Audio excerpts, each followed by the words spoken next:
My name is Aparna Rao, and I'm a student here at Columbia Business School. Thank you for attending our OTT panel titled OTT Redefining Entertainment in India. We have attendees dialed in as well as attending offline here at Columbia.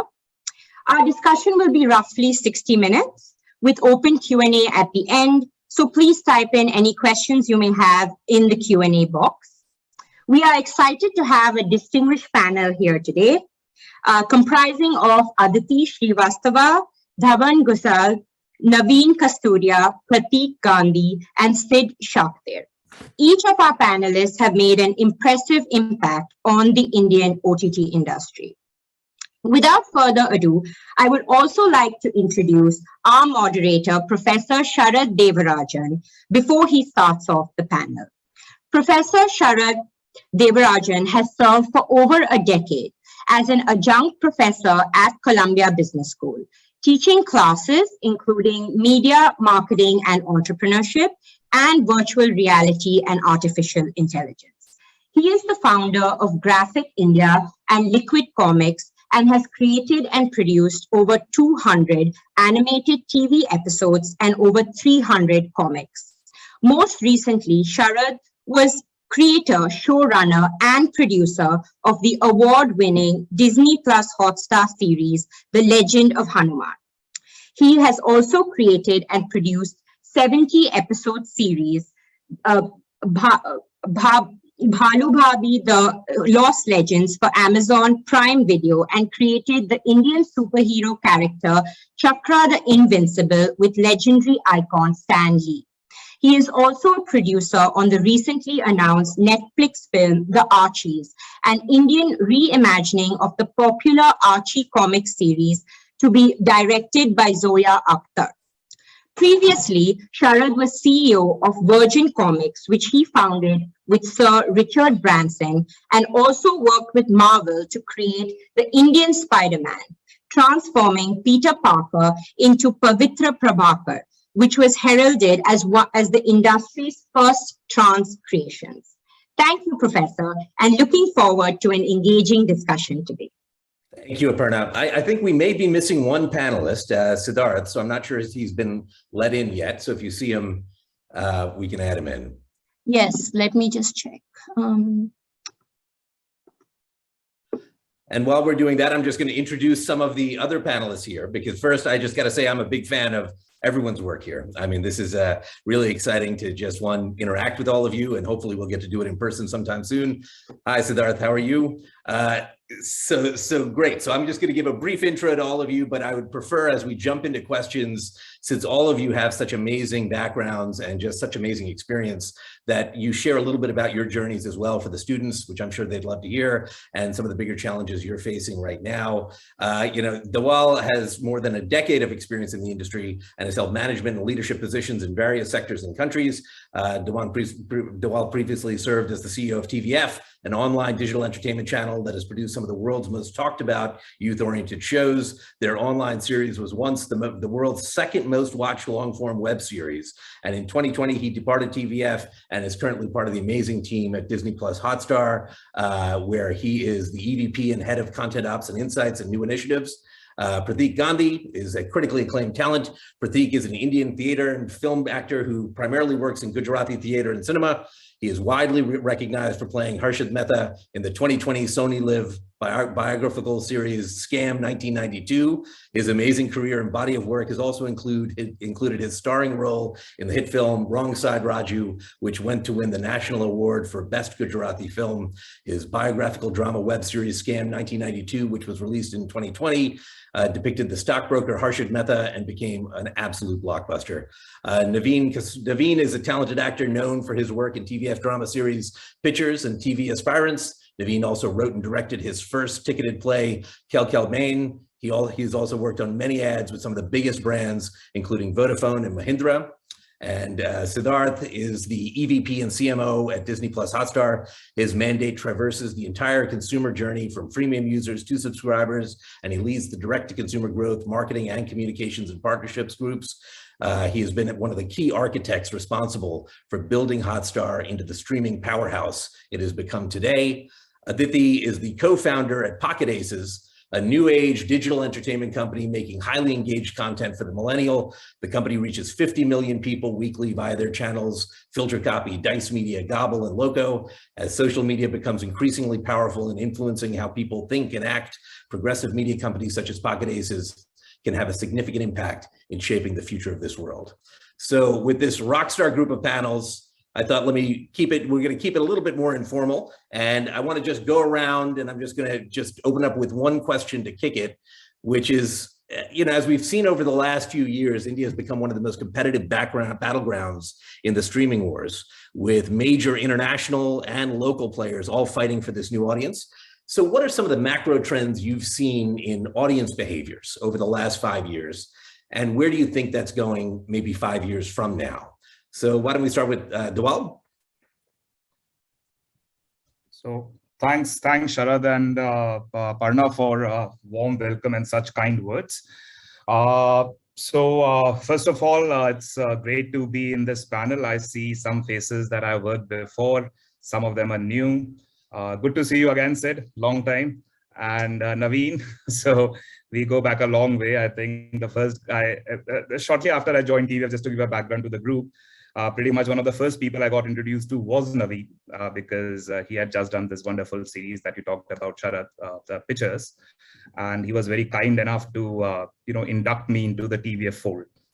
So with that, Sharad, I think the question that you're asking is a pretty loaded one, because I think one thing for sure in India, because before India I worked for a few years in the US. The good news with the US was that, with a certain degree of confidence, you could predict what's going to happen 6, 12, 18 months down the line. Unfortunately, that doesn't seem to be the case in India. And I think there's some reasons behind it, because one thing which was very interesting that I saw when I came back to India, that was in 2015, which goes back roughly to the time that you asked, the last 5 years. I think, to the best of my knowledge, India happens to be one of the big markets where the internet penetration, so as to say, has far exceeded, in a way, our GDP growth. Having said that, the other interesting fact about India is, though we have the second largest population of internet users in the world, we have the largest population of internet users who are about to come into the fold. So I think broadly, if you ask me, Sharad, these are the two big macro trends in my mind that we need to keep in mind. The first one, because though people may not have the disposable income to spend yet on content, but given that they're very internet savvy, so they are already, very, how should I put it? They're very accustomed to the global trends. They know what's happening in TikTok US, or, what's the trend in South Korea, or whatever it is, right? So most of the people know of Squid Games, for instance, right? Or for that instance, the Marvel movie that's coming up. The second factor is around the fact that, that new India is coming in. And that's an India which, at the risk of overgeneralization, that what we call the Bharat of, that's what we call Bharat, right? So that definitely will pose, I think, unique challenges, because they will have different aspirations, they will have different needs. And we as players, we definitely need to keep that in mind while we are designing our offerings and tailoring rather our offerings to them. So broadly, those will be the two, my 2 cents on the two macro trends that I can think of. Fantastic. Aditi, I'd love your thoughts as well. Hey, Sharad. Hey, everyone. Very good to be here. And again, lots of familiar faces. Good to see everyone. So, adding to what Dhawal said, I think past trends, 2 huge ones. Power is in the hand, on the mobile handset, power is on the fingertips, right? So people are consuming individually, which is a humongous, trend. Of course, data is pretty much free, right? That's been a humongous macro trend. And I think what that has resulted in is that normal audiences are becoming creators, right? And that's the power of the internet, the power of the tools and the apps that they have at their disposal. So it's not even about two-way communication anymore. It is about basically millions of previously camera shy audiences who used to dance in the shower are now dancing on camera, right? And that's actually the really exciting trend, and that's across sectors, right? And gaming is a humongous example of that recently, that the UGC trend is huge.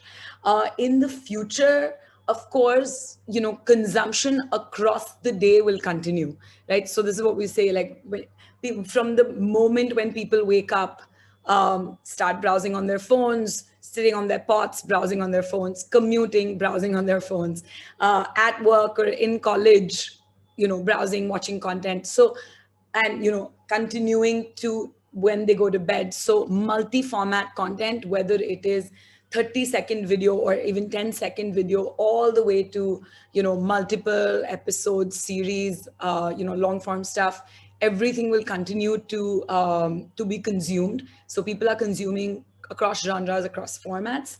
And I think one big trend will be that people will want to start making, the audiences will want to start making money off of the time that they spend, off of their favorite creators. So this entire, creator economy, people demanding to have equity ownership in their favorite creators through ICOs, etc. So we're very bullish on audiences becoming smarter and smarter and being able to monetize the time that they spend on the web.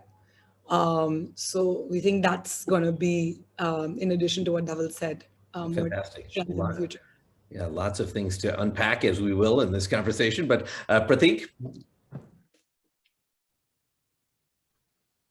Hello, everyone. I'm meeting everyone for the first time. So good to see you all. Good to be a part of this forum, though.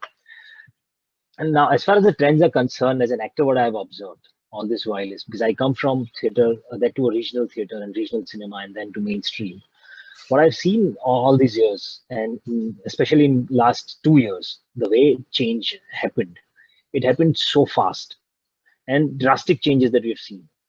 So the way I have understood things is that now the power is with the audience, because OTT and internet, everything, it has just opened up boundaries and formats.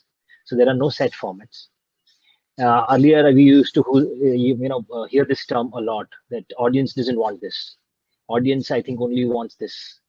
Audience will not accept this. And audience, audience proved everything wrong, because they are open for all new things. They are open for all new faces. They are open for new talents, new formats, new stories, new genres. So audience has proved that we are open as far as you can make it, and you can make a good product which can, hold me to the screen for a longer time. And because now they have this superpower with their fingers, that they can, if they don't like it, they'll switch in first 5 seconds, 10 seconds, not even in a minute.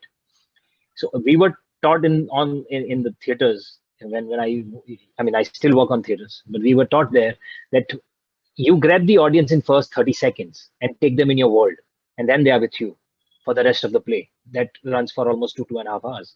Now that stands true for even 10 hours long series. It's just one lull, moment of a second, and audience will switch. So these challenges are, I guess, making everything very competitive, and it is raising the bar. So I'm seeing in a very positive aspect that there are good things coming up for the creators also, and for the audience also. Wonderful, thank you. Naveen?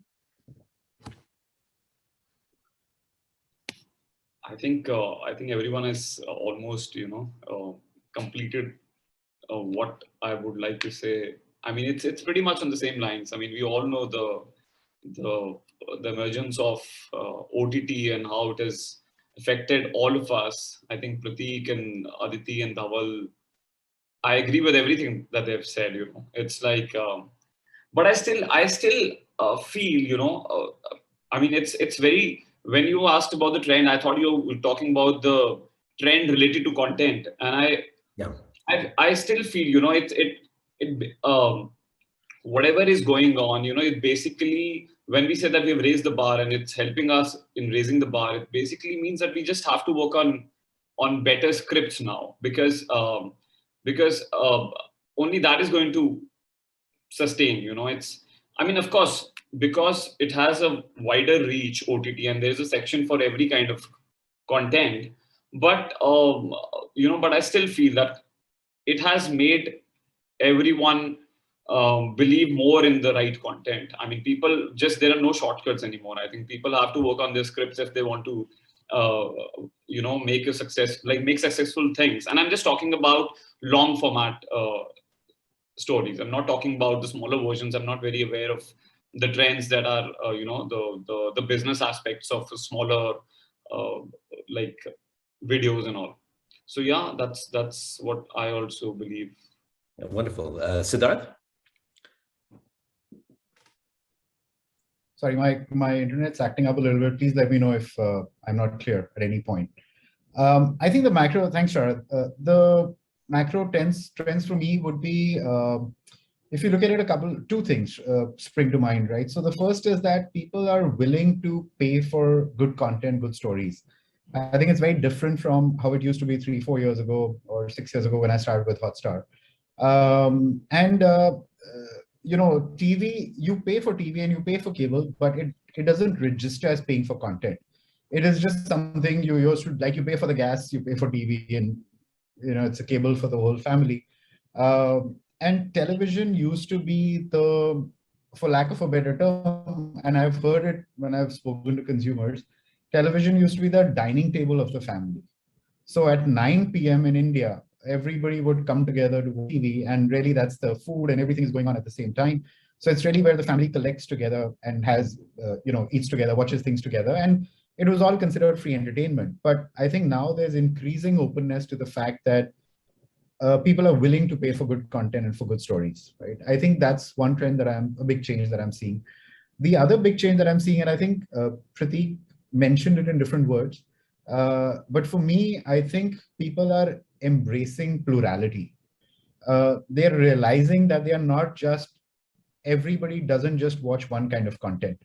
And this segues into that TV point where all of us watched one kind of content at one point in time, and the families would watch content together, right? And now you're realizing that there is family watching content, TV is not going anywhere, and there is the big screen, but there is also these other genres that I will watch on my own. There's also different kinds of content that I may like this, somebody else may like that. There's increasing acceptance of the different kinds of stories that are out there and the different kind of affinities for those stories that are out there. And I think in doing this, people are accepting plurality and the worlds that content opens up for them, whether it's escapism, whether it's exploration, whether it's refreshing yourself, whether it's window to the world, whatever it might be. People are realizing the different roles that entertainment or content has in their lives. And I think that's a big change from before. It's a sign of evolution of the audience that is consuming this kind of content, and driven a lot by realization of what OTT is. And this actually brings in the value for money, that, okay, if all this is happening through content, why do I mind paying for it a little more? So of course, that audience may be only 40, 50, 60 million today, but it's going to go to 100 million, 200 million, so on and so forth as we go on. That's what I see, is happening, and that's how the audience behavior is being shaped. Sid, I just want to drill down a little bit on some of your experience there as well. At Star, you helped to lead one of the biggest traditional linear networks to become one of the biggest streamers in the world. And, was there ever a fear of cannibalization, cord cutting? Did you, how much of that was sitting in your head as you were going into this? And one, how big of a brand value did Star, which had built such equity in the mind of so many consumers, were you able to leverage that successfully to kind of, versus a new entrant coming into the equation?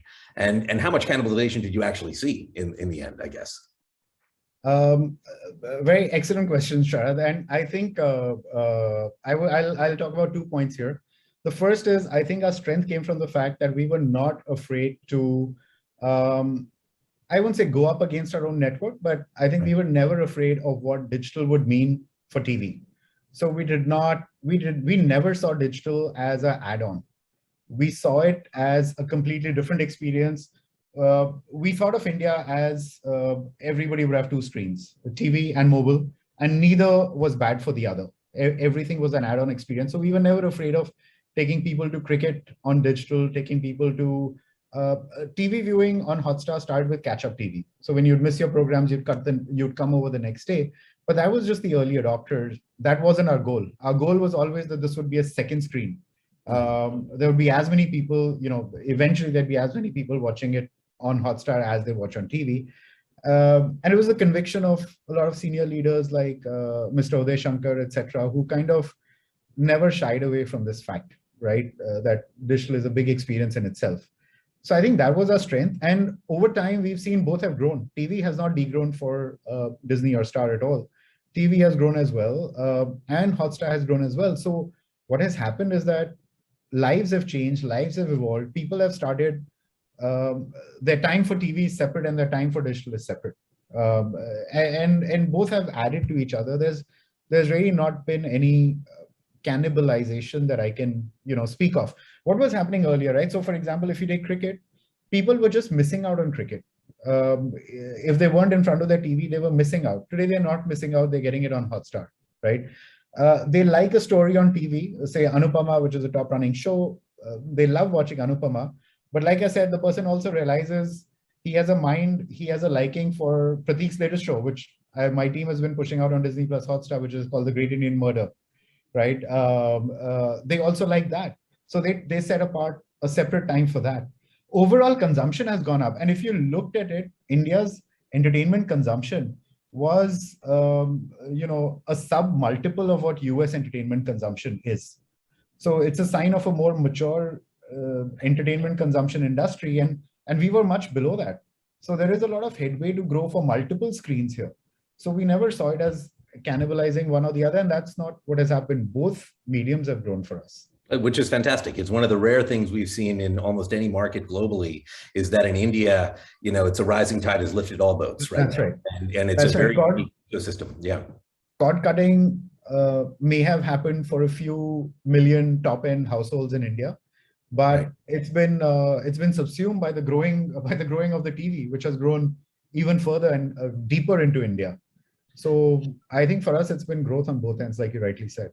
And, I want to shift it a bit to the creative side. Pratik, Naveen, one of the things I found with this amazing OTT streaming kind of boom that's taking place is the amount of just unique creativity and risk-taking that's coming out right now in terms of content. I know from my own experience creating Legend of Hanuman, Disney Plus, HotStar really took a risk on an animated series like that, almost would have never been done 5 years ago, right? To go and take that kind of ambition. So how are you now as creators, as actors, as talents, changing your lens? Do you want to be doing things that reach a big mass? Do you want to be doing things that reach a certain kind of niche? How has it shifted your creation approach, the projects you want to attach to, and the audience you kind of want to align to right now in this world where it's becoming much more segmented, but then there are obviously these big kind of catch-alls going on as well? And either one of you, I say, Pratik, do you want to kick it off? Okay. So I'll attempt to answer this question as an actor and as from the actor's perspective, because as an actor, I always believe that I don't want to cage myself in certain, certain style or certain genre or certain set of audience that I want to attract towards my work. So, and I want to experiment. I had always believed and learned that way, that this is the field of experiments. So it is no point of creating some kind of formula in the field of experiments, because formula can be derived after the experiment is so-called successful. But in any case, even if it is not successful, it is going to be still called an experiment itself. And this is the world of experiment where I have to experiment with different subjects, different genre, different characters, different styles, and for the different audience base also. So, and I'm lucky enough to, to get these kind of different characters and different genres in last couple of years, ever since my journey in mainstream started. So I would want to continue that. And as I said earlier also, and as we have discussed just now, that audience is open and we have audience for everything. So all the more reason to experiment and, constantly check yourself and your creativity, whether you are able to keep up with the current demand of the audience and the generation and the way they think, because everything changes so fast. I just look back a couple of years back and I see whatever that I used to like earlier, suddenly it seems outdated. So to perform in such a way that it becomes ageless for a while is a task. And so to do that, you will constantly have to experiment, is what I feel. Wonderful. Naveen? Yeah, I mean, I also don't think too much about the fact, I mean, the way it would affect the audience, because it's very difficult to gauge the result of something that you're working on.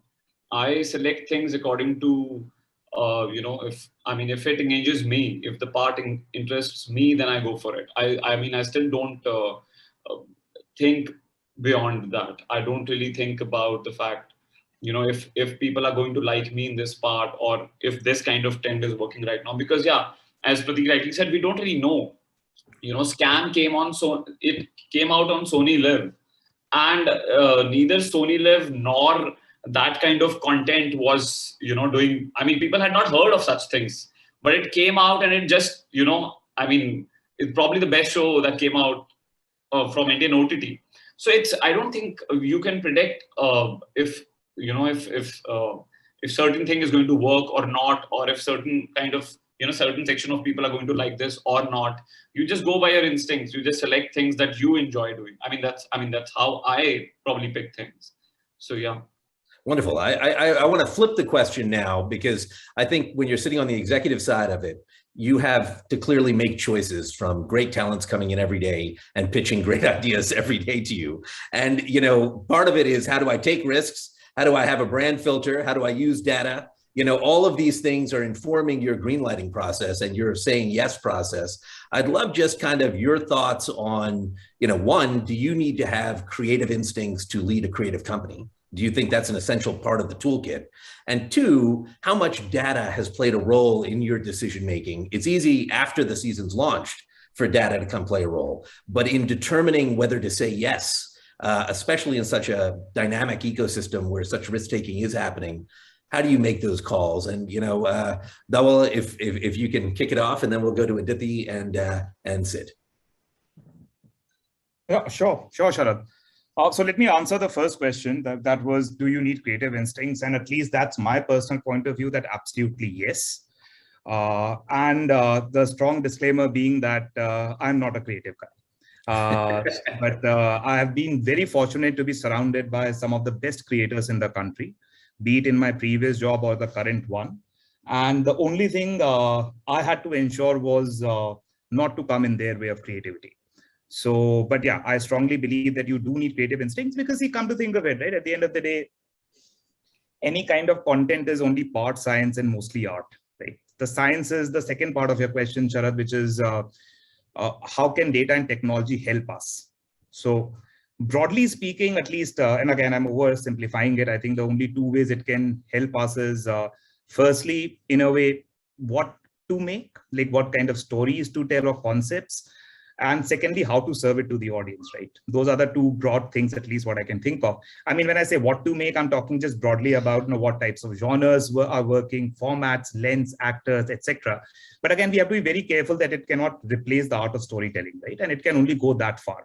Secondly, it can never predict something that audience has never seen before, right? So you always have those Steve Jobs equivalent somewhere, like, Pratik was in Scam, as Naveen was saying, that something so dramatically different will come out and just break through, and that will become the norm. And the second part in terms of data, I believe how to serve it. And that's where definitely there's a lot of value at data and technology.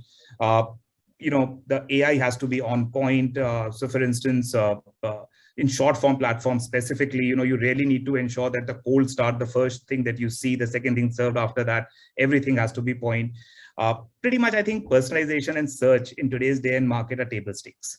Right? All OTTs at least need to be at a certain level in terms of both personalization and search, and pretty much broadly as AI as a product.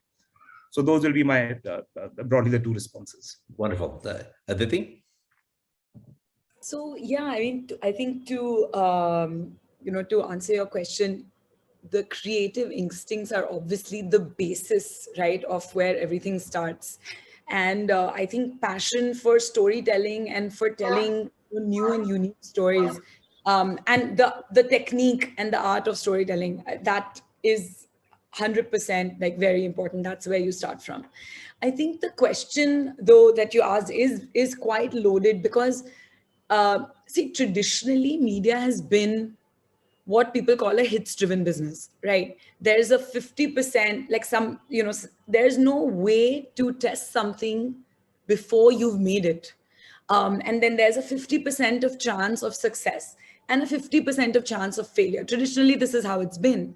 And basically, there are a few things people have used traditionally to make something successful. Use a very popular A-lister actor, for example. And there's just like very few such, kind of trump cards that people traditionally had in their pockets.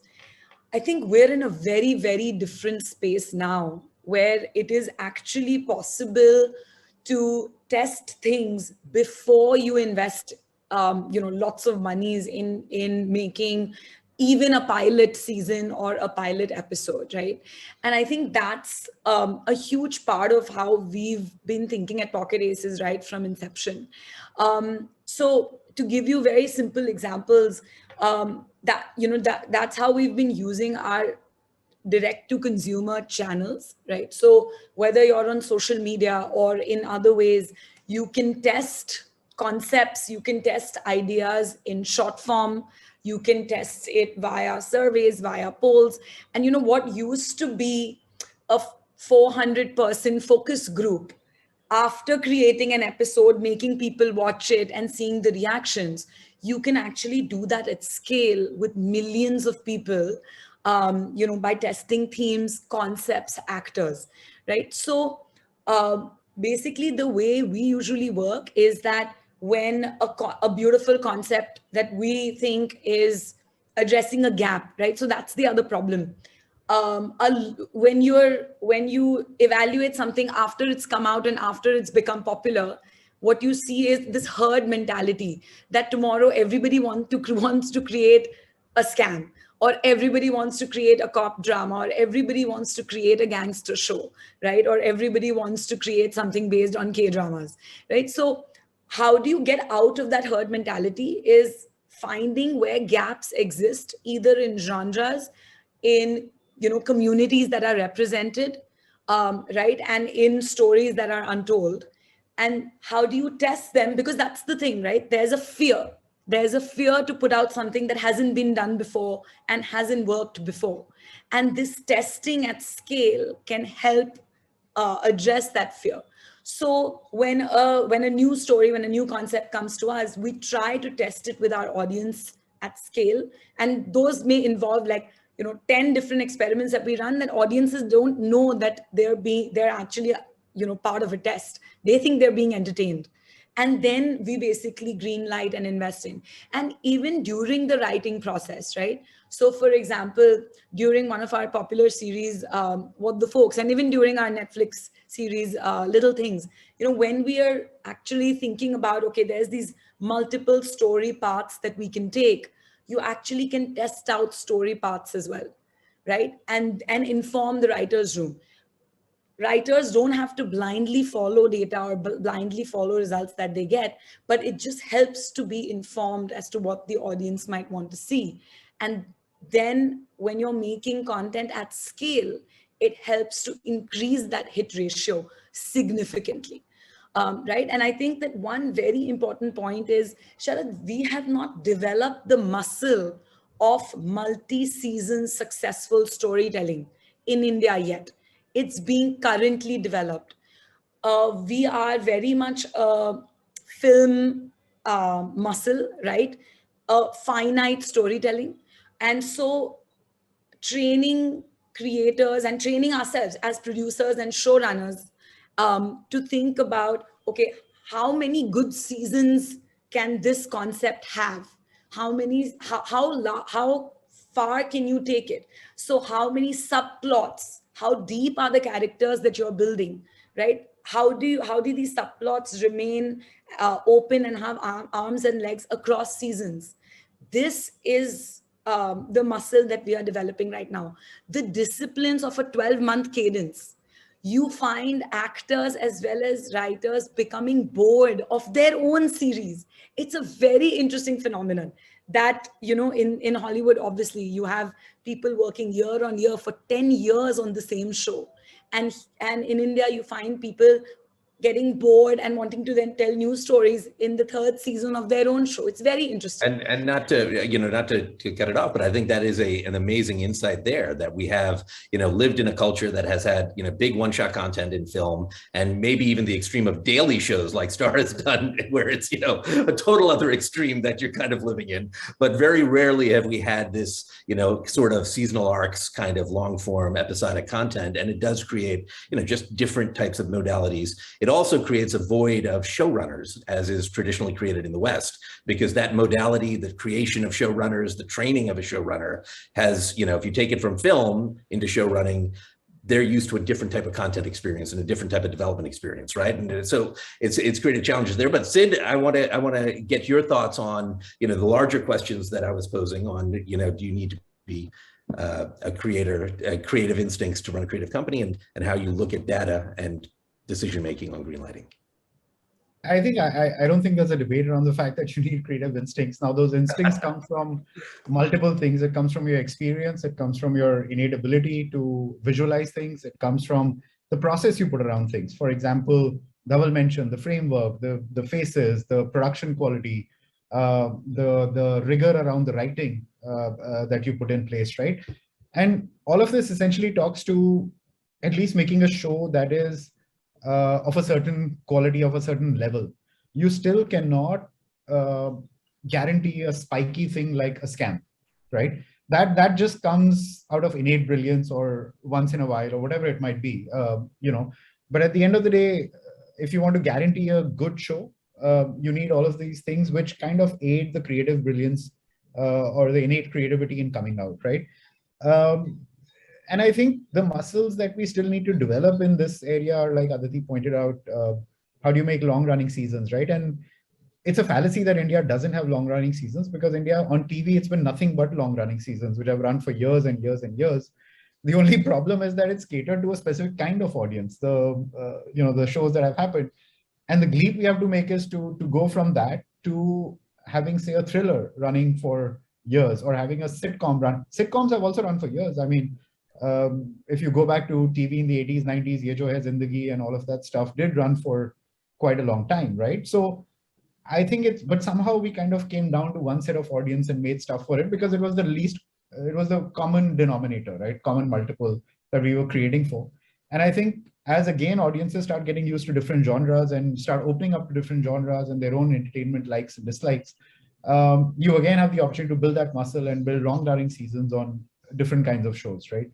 On your question about data, I think my principle is you can be helped by data, but don't be led by it in this process. Because, and I'm going to make a very contrarian statement here, a lot of other people in the OTT world have gone out and said that we make our shows on the back of data. I don't subscribe to that. I think creativity can never be just on the back of data. There is a limit.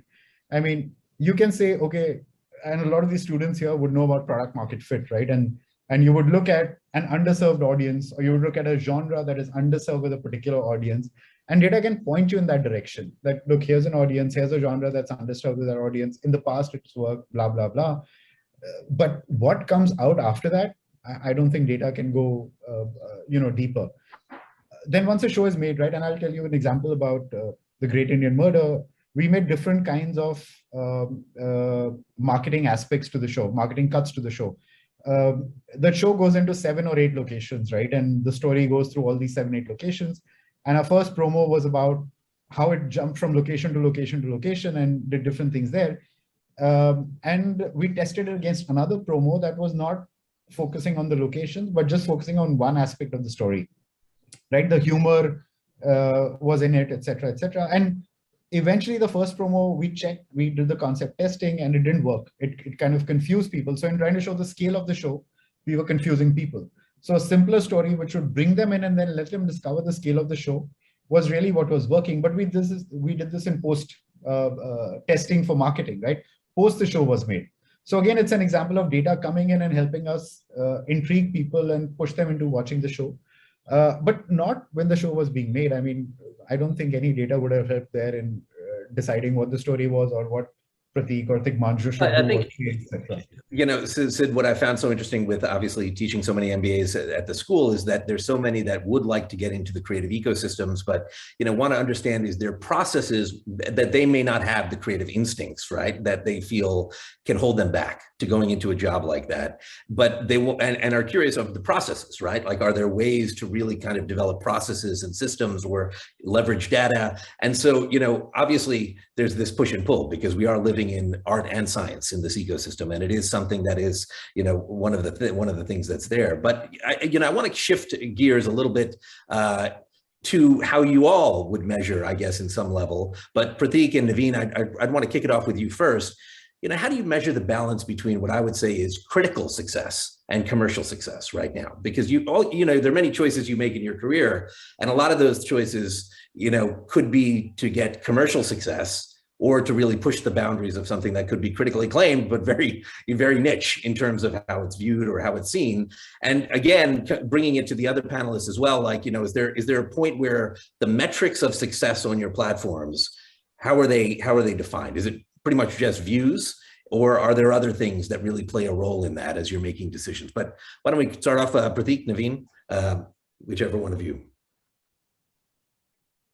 Yeah, Naveen, take it first. Okay.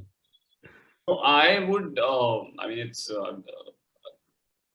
you know, I think, yeah, maybe that's how I judge it. You know, if had it been a theater release, you could discriminate between the two, critical or commercial success.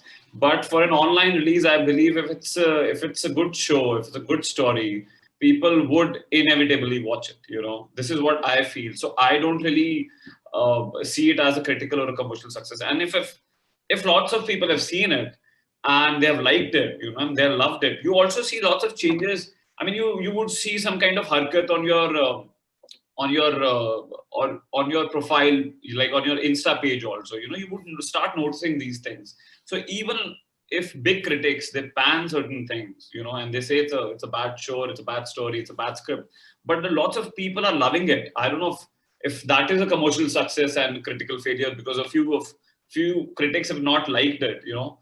So in that sense, I would always pick commercial success. If more and more people are liking the show and watching it, I would any day prefer that. Yeah. It's a very, very tricky space and tricky question to answer and even to understand, because I had been failing to understand that a commercial story or a commercial film and a commercial show, experimental story and experimental film. I mean, because once it is released, once you know the collection, you will call it commercial or non-commercial. Before that, at the selection process, how can you decide whether this is commercial and this is non-commercial? Because I mean, this is the kind of bifurcation that we have created in our thought process in our minds also. That if it has some songs or some fight sequence or something, this is going to be called a commercial film. If it is a different kind of a film than what has been commercial all this while, it is going to be an experimental film. So it's a very, very hazy space, and I don't think anybody has cracked it. Anybody has the correct answer to put it in absolute words that this is going to be commercial and this is not commercial. So having said that, when it comes to the decision making of selecting a script, I would rather prefer to go by my gut, that if I like the subject and the character, where I can learn something or I can serve something better, I would want to be a part of it. Now, everybody will have a different things to say about it. So as Naveen said, that if more people are watching it and whoever is watched it, liking it, then I think I am successful enough in my selection also and in whatever I've done. But if people have watched it and they have not liked it, or they have something else to say, and if whatever I've tried has not translated properly in terms of the performance or the emotional communication, then that's the failure. After all, it's an experiment, so I'm open for these two things. I mean, I'm okay with that. And Sid, Dhawal, Aditi, I know in a traditional kind of generalization of streaming, it seems to be that the things that matter most are views, engagement, how long they've watched, how many episodes they've gone through, and ultimately subscribers, right? Did it bring in new people coming in to actually do it? Is that pretty much the holy trinity, or are there other things that you find that are equally important when you're assessing it? And I would put it on those levels. Certainly there's secondary parameters, but are those the big three? Yeah, I would think so. Sampling at the top of the funnel, followed by overall engagement of the show with existing, new, and the samplers, and finally the North Star is people willing to pay for the content. Right.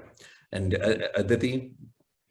Yeah, of course, those factors and metrics are super important. But I also like, to add that when you think of yourself as a studio, right? So for example, we think of Dice Media as a studio, then you definitely also want to think about what is the breadth of storytelling that you're doing, right? So the kind of content you're creating, and I agree with Pratik, like critical plus commercial, both are important, right? And if we had to pick, because sometimes people also think critical means like, oh, it's fine if it only reaches like a very small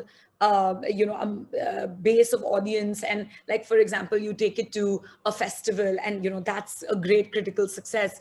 But when it comes to that, if that's the definition, then we choose as big distribution as possible. So we definitely want content to reach masses, and I think great stories which don't have songs and stuff like that can actually be super, like, really enjoyed by masses today. So yeah, just to add to that, I think critical plus commercial, and thinking yourself as the breadth of storytelling that you're doing. Well, so first, this has been amazing. We have about 15 minutes left, and I want to open it up to some of the questions in the audience. And let's see, Aparna, do you want to come on and handle the Q&A? Yes, that would be great. Okay, fantastic. Well, thank you, everyone. Thank you, Sharad. Thank you for a fantastic panel. We have some great questions. I just selected a few of them, and I would love if you could answer these questions until the time is up. But in terms of the first question, so is, what do the panelists feel will be the major opportunities and challenges as OTT platforms in India focus on developing more regional content, such as in languages such as Telugu, Tamil, etc.?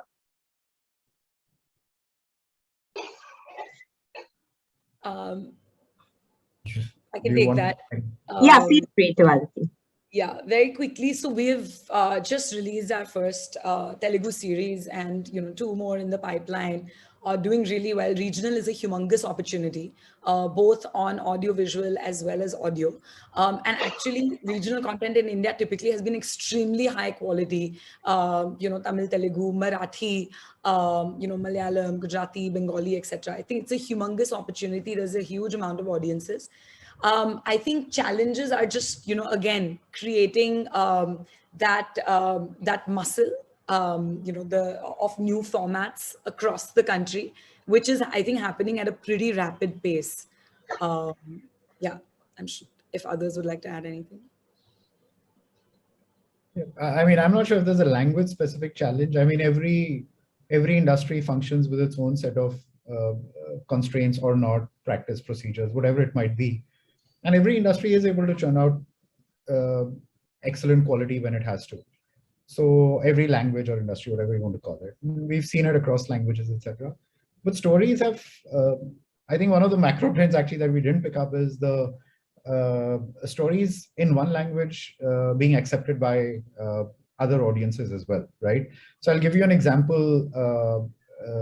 Disney Plus originals in English, the Marvel shows, the Star Wars shows, etc.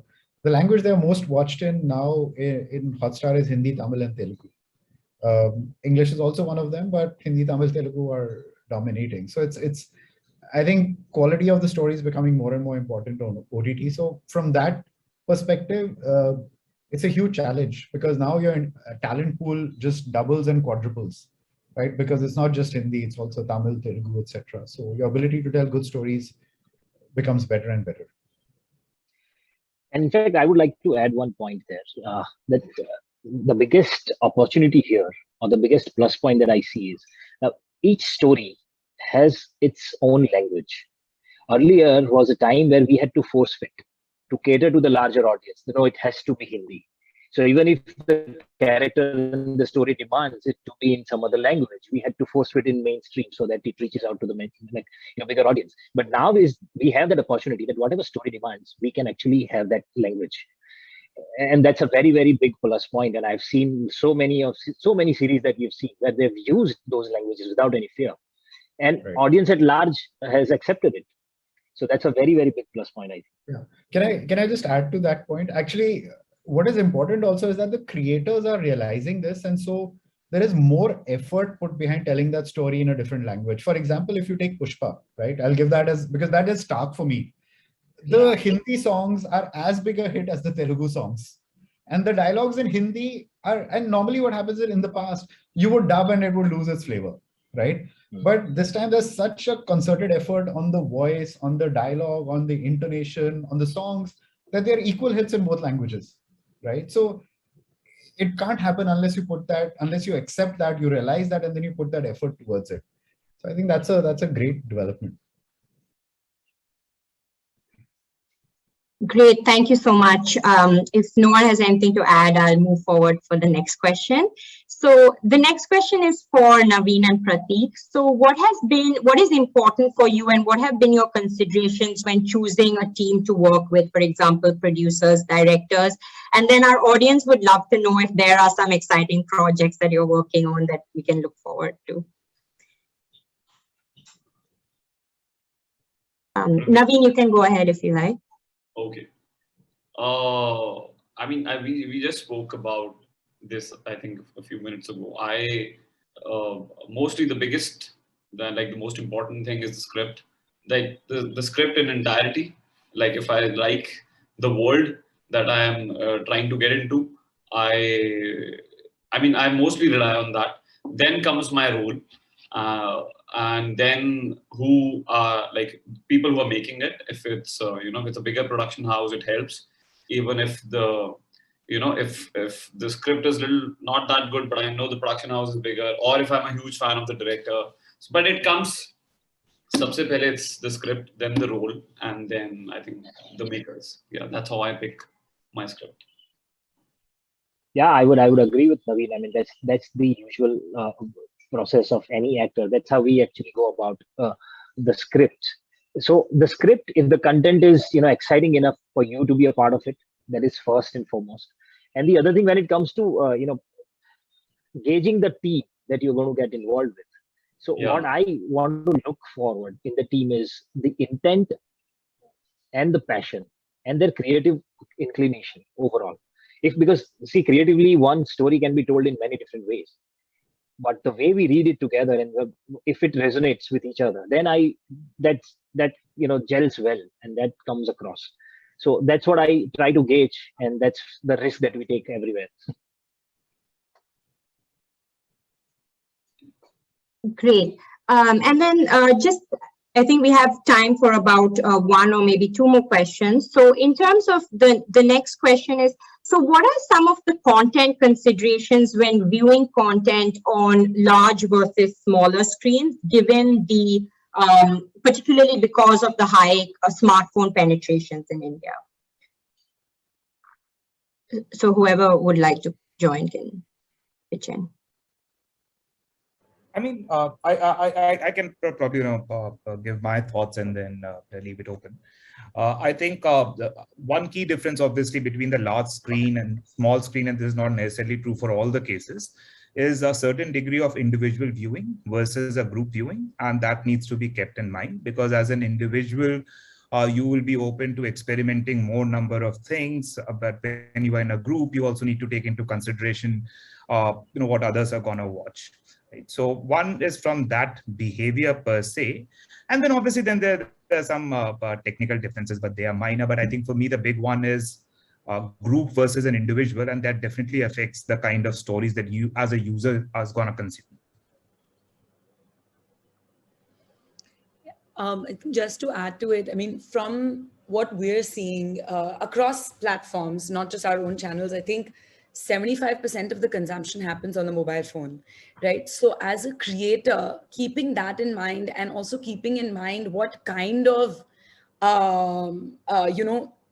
speed that people are going to, like, when I say speed, I mean 4G, 3G, sometimes 2G or Wi-Fi, like the people are going to watch the content in matters a lot, right? So I think as a creator, keeping in mind the fact that they're going to be able to see something well enough in a small screen is an important consideration when you're a director, when you're a DOP, and when you're writing those kind of stories. Back in the day when we first started, we would create some of our most popular pieces of content were shot on a phone, right? And that still works to the day. Of course, when you come to long form content, every creator wants to make a beautiful piece of art, which is of course great, and it should align to the story you're trying to tell. But I think you have to keep in mind the conditions under which most of your audiences are going to consume. And even if you look at platforms such as Netflix and you see the new packages they are launching, they're these mobile only packages, etc. So that they are thinking in the same way. So I think as a creator, we have to keep in mind how people are going to consume while we are making something. I think I'll add to it and maybe plagiarize Pratik's point a little from the beginning. By large screen, I'm assuming you mean cinema, I guess. I think the point is that when you're going to watch cinema or any program on TV for that matter, it's appointment viewing in a sense. You're already sold into it. You have to kind of be in it unless you leave and walk out midway. With the small screen, with digital, with mobile phones, you have the option to click out anytime.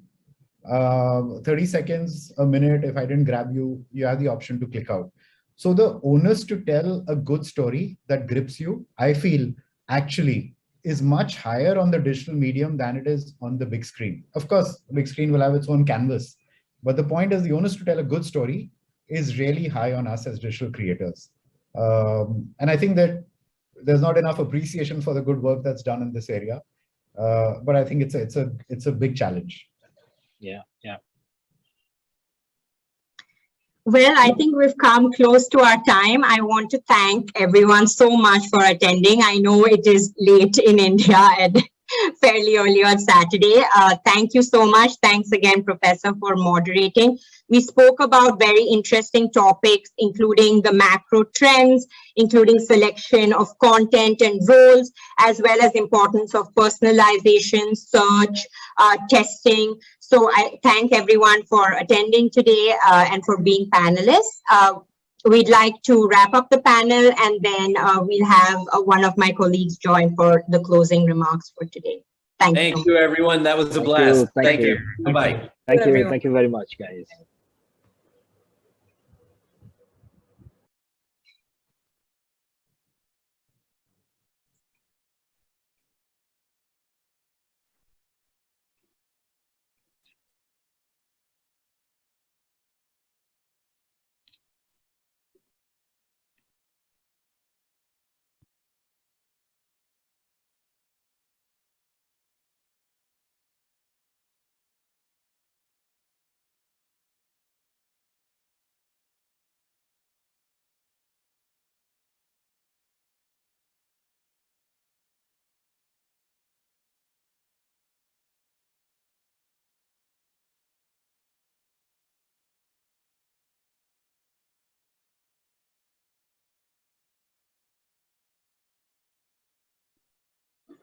Hello, everyone.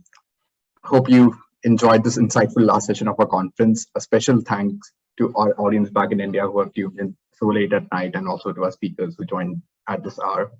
I'm Shabam, chair of the 17th India Business Conference and co-president of the South Asia Business Association at Columbia Business School. With this end of our last session, I would take the opportunity to conclude the 17th edition of this conference and wrap up the 2 phenomenal days. In the 17th edition of this conference, more than 550 participants and audience members tuned in from both India and US to listen and engage with 30 plus thought leaders across 10 insightful sessions, from engaging CEOs and managing directors, including Arvind Krishna of IBM, Ashwini Tiwari of State Bank of India, to union ministers, Shri Piyush Goyal and Srimati Smriti Irani. We were able to generate discussions in multitude of genres. Our panel discussions, as well as were ranging across a diversity of discussions and topics, including clean energy, policy reforms, tech startups, financial growth opportunities, future of work, and lastly, and but not the least, OTT and entertainment industry. We ensured that we highlight all aspects of the limitless potential in India, and the insightful discussions that we saw leaves us and anyone else with no doubt in mind that it is truly limitless in India. We are grateful for the engagement of our speakers, the time they took to share their valuable thoughts, and ensuring that we are able to generate engaging, insightful conversation for everyone here at Columbia Business School and beyond. Thank you so much for your questions and staying engaged the entire time. I would also like to thank our key platinum sponsors, especially State Bank of India, for their continued support this year and over the past few years. Our other key organizations, FIA, ITV Gold, Radio Zindagi, The Indian Eye, and Divya Bhaskar, for sponsoring our conference and for helping us marketing our conference to the broader Indian community here in the US. Last but not the least, I would like to thank the IBC team that has been working towards getting this conference together since October of 2021. You can see all of them shortly on the screen. A special shout out to every one of them who have brought this conference to life.